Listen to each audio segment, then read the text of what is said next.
নমস্কার, আমি পাপড়ি। পাপড়ি kitchen and blog থেকে চলে আসলাম তোমাদের মাঝে নতুন একটা ভিডিও নিয়ে। ভিডিওটা মনে করি তোমাদের কাছে খুব ভালো লাগবে, আর এই আশাই আমি রাখছি। দেখো, চলে আসলাম আমার শখের ছোট্ট একটা বাগানে। বাগানে আমার এখানে আছে অনেকগুলান শালগম, আর আছে লাল শাক। আর এটা কিন্তু আমি নিজের হাতে চাষ করি। এখানে কিন্তু কোনো সার, ওষুধ, কোনো কেমিক্যাল ব্যবহার করা হয় না। এখানে চলে আসলাম, কিছুটা ধনেপাতা লাগাইছি ক্রেটের মধ্যে। আর ধনেপাতাটা কিন্তু খুব সুন্দর হয়েছে, আর এটা কিন্তু দেশি ধনেপাতা। আর এখানে আছে দেখো আমার বেগুন গাছ। বেগুন গাছে হয়েছে অনেকগুলান চিকন চিকন বেগুন, আর বেগুনটা কিন্তু সাইজে চিকন। আর আজকের রেসিপিতে থাকছে চিংড়ি মাছের মালাইকারি। খেতে কিন্তু বন্ধুরা দুর্দান্ত হয়েছিল। আর দেখো যেরকম কালারটা, আর দেখতে যেরকম লোভনীয় হয়েছে, খেতে কিন্তু বন্ধুরা অসাধারণ। আর এরকম চিংড়ি মাছের মালাইকারি একবার খেলে বন্ধুরা বারবার খাবে। আর এই চিংড়ি মাছটা বন্ধুরা একবারে টাটকা নদীর চিংড়ি মাছ। আর এটা কিন্তু কোনো চাষের চিংড়া মাছ না। এখানে আমি রান্না করেছি শলা চিংড়া, আর ছিল কাঁঠালি চিংড়া। আর এটা তোমরা কী নামে পরিচিত তা আমরা জানি না, কারণ আমাদের বরিশালে বলে এটা কাঁঠালি চিংড়া, আর বলে শলা চিংড়া। আর এটা কিন্তু নদীতে অ্যাভেলেবেল পাওয়া যায়, আর এই সিজনটাই তো প্রচুর পাওয়া যায়। এখন চলে আসলাম মূল প্রসেসিংয়ে। দেখো বন্ধুরা, চিংড়া মাছটা সুন্দর করে ছাড়িয়ে নিয়েছি। মাথার সাইডটায় যে ময়লার অংশটা থাকে সেটাও ছাড়িয়ে নিয়েছি, আর খুব সুন্দর করে ধুয়ে নিয়েছি।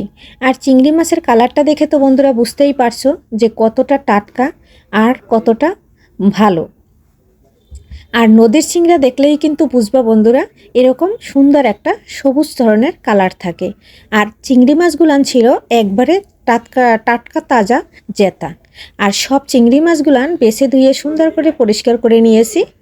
আর দেখো যেরকম দেখতে, আর সেরকম কিন্তু আমাদের এটা। এখন আমি রান্না করতে চলে যাব।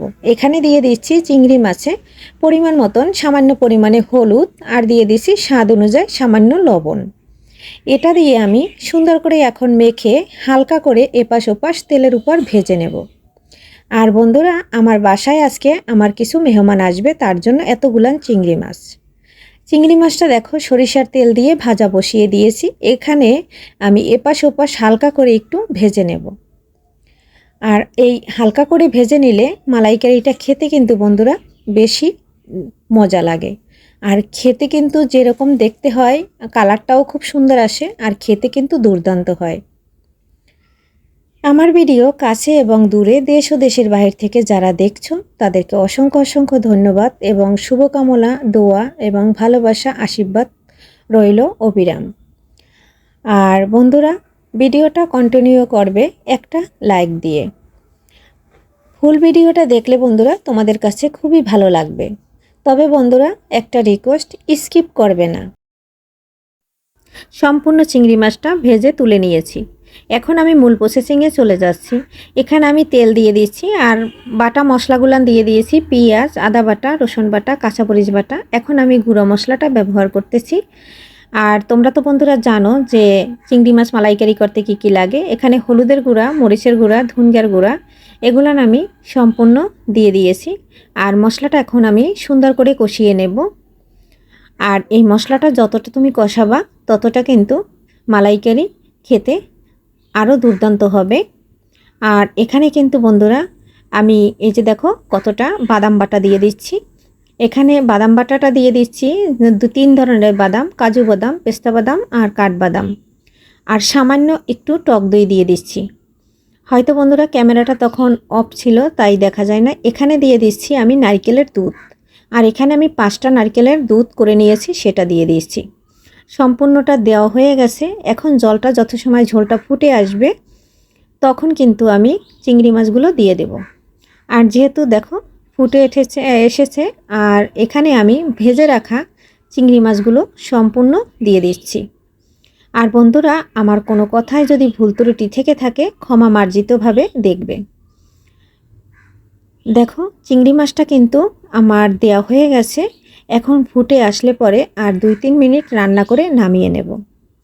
আর এখানে কিন্তু আমি 1.5 কেজির মতো চিংড়ি মাছ নিয়েছি। তাই কিন্তু সম্পূর্ণ চিংড়ি মাছটা দেখো। আর এখানে 5টা নারকেলের দুধ দিয়েছি। এখানে সুন্দর একটা ফ্লেভারের জন্য কিছুটা আস্ত কাঁচামরিচ দিয়ে দিচ্ছি। এটার জন্য কিন্তু ফ্লেভারটা খুব সুন্দর আসবে, আর দেখতেও কিন্তু খুব সুন্দর লাগবে, আর খেতে কিন্তু বন্ধুরা অসাধারণ হয়। এইভাবে তোমরা চিংড়ি মাছের রেসিপিটা একবার ফলো করে রান্না করে দেখতে পারো। দেখো বন্ধুরা, আমার এই মরিচটা দেওয়ার পরে কিন্তু আমি 2 মিনিট রান্না করে নিয়েছি। আর এই পর্যায়ে কিন্তু আমার মালাইকারিটা হয়ে গেছে। এখন কিন্তু আমি নামিয়ে নেব। আর দেখে তো বোঝাই গেছে যে কত সুন্দর একটা কালার আসছে। আর এখানে কিন্তু পারফেক্টভাবে আমার মালাইকারিটা হয়ে গেছে। আর এইরকম রেসিপিটা ফলো করে রান্না করে নিতে পারো। Bye bye.